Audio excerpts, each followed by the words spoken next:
This is Jacob with a severe weather briefing concerning the potential for, hold on, let me get the camera positioned here a little bit better, concerning the potential for a fairly widespread event of some severe weather to later on this afternoon and into the evening hours. Now, as you can see, the Storm Prediction Center has placed, let me show you a better map here. You'll have to excuse my internet, it is slow. But as you can see, Storm Prediction Center has highlighted pretty much all of Indiana, almost all of Indiana, except for extreme southern portions of it, under a risk of severe weather. I want to show you the hail potential. Now, it says 30%.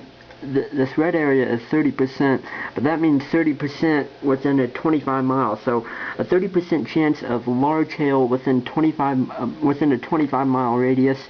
And then here at the wind potential, a 30% chance of damaging winds within a 25 mile radius.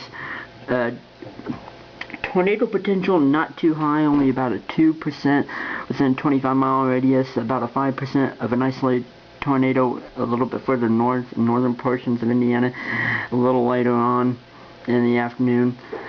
So the tornado potential not too high, small chance of a tornado, maybe a brief tornado, but we're really looking at the potential for widespread damaging winds and large hail, possibly even a little bit on the significant side of damaging winds and hail. I would not be surprised if we end up going to a moderate risk of severe weather. We're going to have to wait and see if the Storm Prediction Center decides to do that. So far, I'm not seeing any indications of that happening right now, but I do want to show you one thing.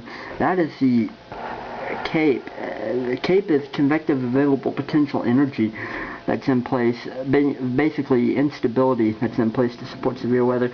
We have a lot of CAPE that is showing up here on the screen right over here in central Indiana, and so pretty good amount of CAPE, pretty good instability out there to support some severe weather.